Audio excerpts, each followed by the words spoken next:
Hello, I'm Kimberly and welcome to the weekend edition of the Native News Update. It's Friday, April 20th, and many of the stories you hear here can be found at IndianCountryNews.com.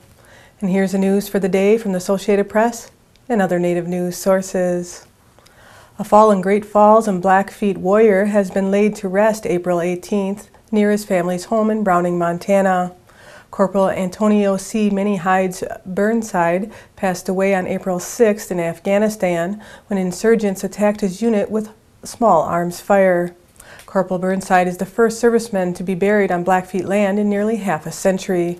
The 31-year-old, originally from Great Falls, leaves behind his wife, 4 children, parents, and siblings, as well as a grieving Blackfeet nation.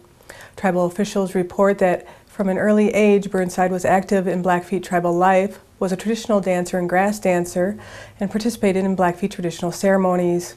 He sang with the Grey Horse Singers and studied Cree in school. Burnside is the second Blackfeet warrior killed in the current conflict. According to the tribe, Master Sergeant William F. Carlson was killed in Afghanistan in 2003, shortly after leaving his Fort Bragg unit to work for the CIA. The FBI won't reopen decades-old investigations into the deaths of more than 50 people on the Pine Ridge Reservation unless new information emerges. The decision came after Oglala Sioux Vice President Tom Porbear and James Toby Big Boy, chairman of the Tribal Council's Judiciary Committee, asked U.S. Attorney Brandon Johnson to reopen the investigations into the deaths in the 1970s and what they believe are additional unsolved murders that have occurred since 2000. The FBI in 2000 issued a report detailing their investigations into the deaths of 57 people that occurred during a violent period of the 1970s. That report said the Bureau was right in closing the cases, even in situations where no one has been prosecuted for a death deemed unnatural.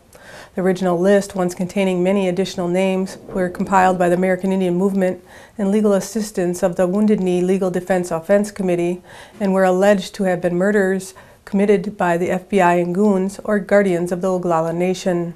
However, the list includes names such as Anime Piktuakwash, a member of AIM that was executed by members of her own organization whose leaders became convinced she was an FBI informant. In a statement, tribal officials said they are disappointed with the FBI's decision, but are hopeful a meeting with Johnson next month will persuade federal officials to change their minds. U.S. Attorney Johnson cited the prosecution of John Graham and Arlo Lookencloud in the 1975 killing of Native American activist Anime Piktuakwash as a sign that federal officials are dedicated to prosecuting cases with enough information even decades later. Akwash's death has gone unsolved until Lookencloud was convicted of first-degree murder in 2004 in federal court, and Graham was convicted in state court in 2010. Federal officials have interviewed members of the American Indian Movement in the last 2 years regarding the murder of black civil rights worker Perry Ray Robinson Jr. inside Wounded Knee in 1973 as well. An uncontacted tribe has been photographed from the air for the first time in the Colombia Amazon. The Indians, thought to be members of the Uri tribe, live in the Rio Pure National Park, created in 2002 for their protection. A report by the conservation organization ACT Colombia states that there is evidence of another 3 uncontacted tribes in the area. ACT and the Colombian National Park Service released the photographs to bolster protection for the Indians. The park lies close to the Brazilian border and has been increasingly invaded by illegal gold miners and loggers in recent years. Illegal armed guerrillas groups are also present in the area, placing the lives of the Indians at extreme risk. Survival is monitoring the situation and has written to the Colombian government, urging it to ensure the safety and survival of the uncontacted Indians. April 16, 2012 marks another important milestone in the lengthy Klamath Basin water rights adjudication, with 2 new legal rulings handed down in favor of the Klamath tribe's water rights, this time in the Klamath River and Klamath Lake. These rulings add to 6 earlier victories achieved by the tribes in December of last year. The most recent rulings again point to the wisdom of the Basin community pursuing a negotiated mutually beneficial settlement instead of challenging water rights in lengthy and expensive litigation. In each of the 8 tribal water right cases, the judge has ruled in favor of the quantification of the tribal water rights in the amount sought by the tribes. The rulings are welcomed by the tribe, who, despite having faced untold challenges, have continued to fight tirelessly for the recognition and protection of their treaty rights for many decades. The Oregon Water Resource Department adjudicator is expected to issue a final order resolving all adjudication claims by early next year. If the department follows the judge's rulings in the tribal water rights cases, the tribe's water rights are expected to become enforceable in the 2013 irrigation season. A historic agreement between the Champagne and Ashihik First Nation and Habitat for Humanity was signed at the Council of Yukon First Nations on April 19th. The group will work together to build affordable housing on the First Nations settlement land. This is the first agreement of its kind in Canada. Mark Rogers, the Senior Vice President of Habitat for Humanity Canada, said he hopes it's a sign of things to come. The Petaluma Museum has been selected to be the exclusive California exhibitor for the Smithsonian exhibit Native Words, Native Warriors, set to open April 21st and continue through July 1st. Native Words, Native Warriors shares the stories of the Code Talkers, U.S. military soldiers who came from more than a dozen Native American tribes.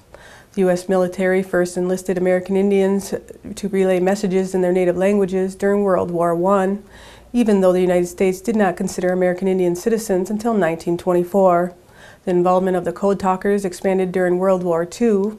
Soldiers from the Comanche, Meskwaki, Sioux, Crow, Hopi, and Cree nations, among others, took part in the effort.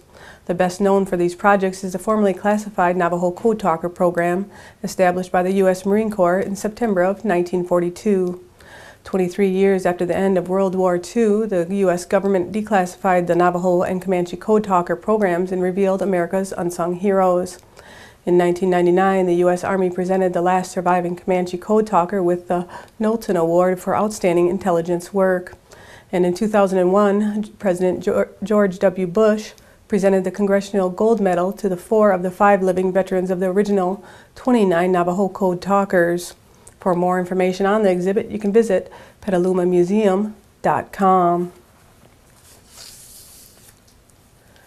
The Way of the Eagle, an early California journey of awakening, written by author D. Lamont, has been nominated for a 2012 Global eBook Award. Now in its second year, the Global eBook Awards honors and brings attention to the future of book publishing ebooks.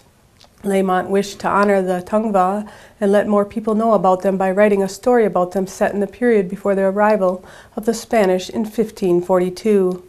The Tongva were the original peoples of Los Angeles, California, and according to Lamont, relatively few people are aware of this tribe because they were nearly exterminated in the period between the Spanish Mission era and the 19th century. But the Tongva community is still here in its homeland. More than 300 enrolled members of the Gabrielino Tongva San Gabriel Band of Mission Indians and an established 2,000 or more descendants of the tribe live throughout the Los Angeles and Orange County area. There is no tribal-owned land or reservation, and the Tongva Nation has yet to be federally recognized, but various Tongva tribal groups and bands are organized and have been recognized by local governments. The Way of the Eagle is available in illustrated ebook format at smashwords.com and in the Kindle store at amazon.com. The National Congress of American Indians has announced Lisa Begay of Mesa, Arizona as its inaugural Native Graduate Health Fellowship recipient.